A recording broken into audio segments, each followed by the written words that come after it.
Passion, drive, and patience. The formula for winning championships is also what keeps your ride or die alive. eBay Motors has everything you need to maintain your vehicle and level it up to peak performance. Superchargers, roof racks, exhaust kits, LED headlights, and more. Whether you're into speed, power, or style, eBay Motors has you covered. With over 122 million parts for your number one ride or die, you'll always find exactly what you're looking for. And with eBay Guaranteed Fit, your part is guaranteed to fit your ride every time or your money back. Because with eBay Motors, you're burning rubber, not cash. With all the parts you need at the prices you want, it's easy to make your car the MVP and bring home huge wins.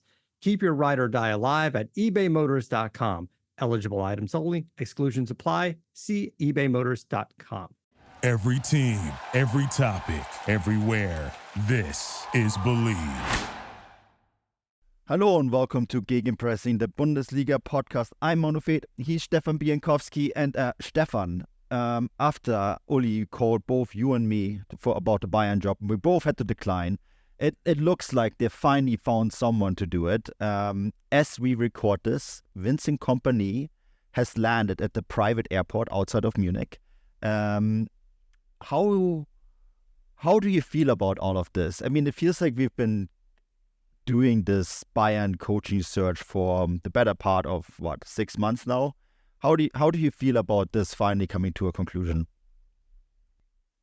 Yeah, it has been a long road. It's a fascinating appointment. It's clear that he's not Bayern Munich's first choice, or second, or third, or fourth. Yeah, exactly.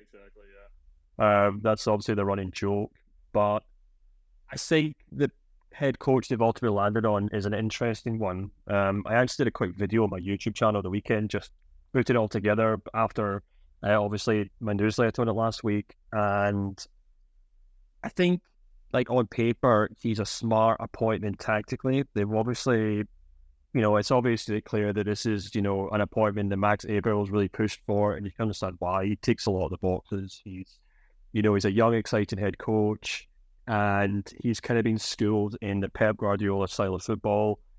Yes, people will probably look at, his CV and see, well, he did a pretty terrible job at Burnley this season, got relegated. But as I kind of explained, I think what Bayern Munich will be looking at is what he did with Burnley in the Championship, which was when they played very kind of expansive, possession-based, passing football, really dominated teams, and, it wasn't a million miles away from what Xabi Alonso has implemented at Leverkusen, who, of course, was Bayern's first choice head coach. So, not Pep Guardiola, not Xabi Alonso, but, of that ilk, I suppose. And I guess also he's just an interesting name. He's an interesting figure, he's an interesting personality, he's a big name, he's a big star.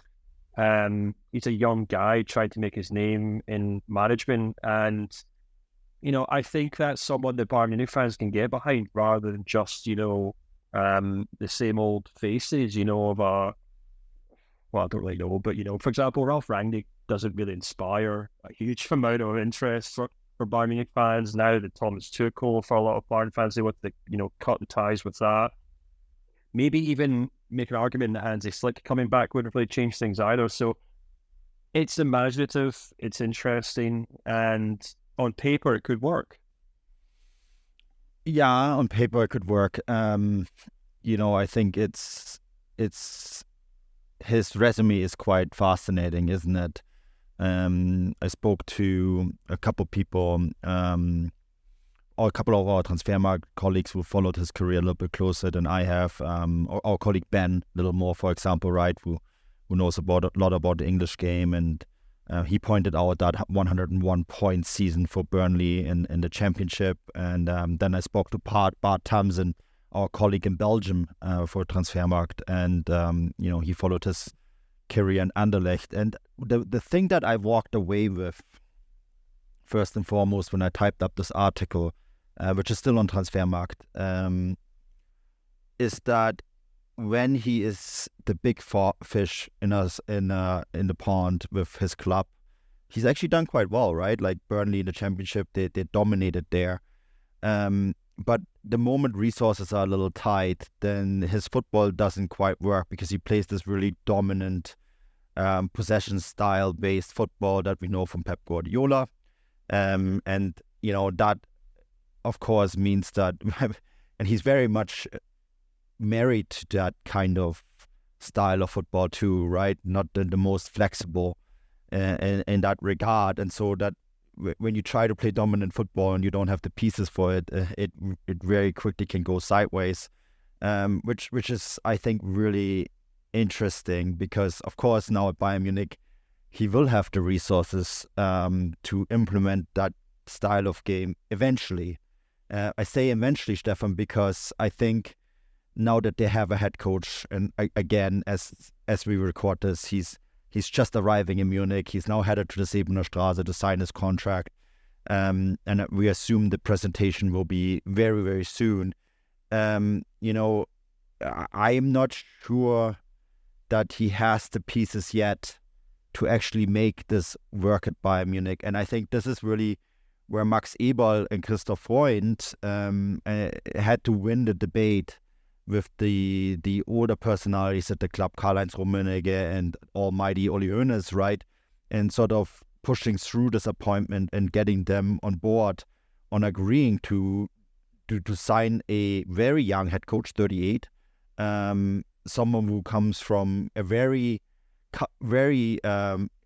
well, how do you say this, in-depth background, right? He's grew up in Belgium, poor family, speaks multiple languages, though is very well educated, very smart, brings a big character as well. Of course, he speaks German among several other languages from his time at HSV, Hamburger Sportverein, right? And so this is very much an experiment, and I wonder with the squad that they have, and you could tell that they weren't quite sure what to do because, like, how many different coaches did they go after and how many different styles of football were they playing? It looks like now that they want to play this possession style of football. That really leads us to the next question. Do they even have the players right now to play it? You would say on the surface, yeah, sure, this is Bayern Munich. They've always played possession style football. But I would kind of argue that they don't have the players anymore. Yeah, it's fascinating because just to kind of stick on Kompany for one more second before we move on to the squad and what's going to happen with it. But the other interesting thing I found as well is that he's a very strong personality. He's very outspoken. Even going back to his time at Hamburg, where as a young player coming through, he often was found bossing kind of senior players in that team around, or coaches, or administrative staff at the club. He obviously has huge expectations that he's always placed on himself, and he's never let his station, either because he's just a player or because of his age, get in the way of him making his point clear. And one thing I noticed as well about his time at Burnley was that he was actually very active in the club's transfer policy. He wasn't, as they say, a modern head coach who lets the sporting director or director of football or whatever go off and do that, and he just takes charge of training and puts the guys out the pitch every Saturday. He was very much involved in the design and the planning of that squad, and I'm sure Bayern Munich are well aware of that. And I think I do kind of wonder if this is almost like a bit of a power grab from Freund and Eberl, Max Eberl, in the sense that yes, they've managed to appoint the guy that they wanted, as opposed to a Rangnick or a Hansi Flick or or whoever else. But they've also managed to get a guy in who will probably, lock arms with the two of them in their ambition or their ideas for the squad. So all of a sudden at Bayern Munich, you've got Freund, Eberl, and Kompany, who, are these kind of three musketeers, and it's all kind of all for one and one for all, because they've all kind of, obviously Freund and Eberl have a history together, but they've both being the guys who push Kompany over, so Kompany will obviously feel a degree of loyalty to them, and the three of them will work together really well.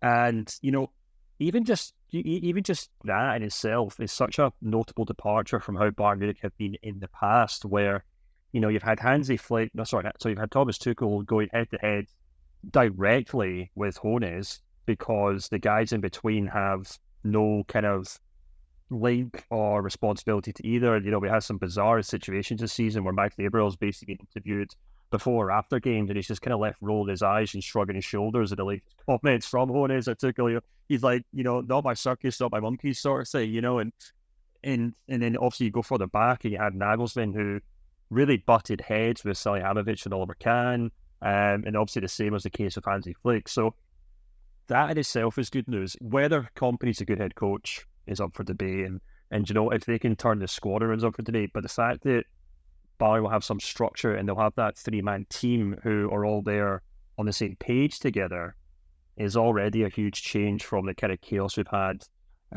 these last 3 years. So yeah, that's an interesting aspect to it too. But yeah, as you said, it will all mean nothing if they can't fix the holes in this team. Thank you for listening to Believe. You can show support to your host by subscribing to the show and giving us a 5-star rating on your preferred platform. Check us out at Believe.com and search for BLEAV on YouTube.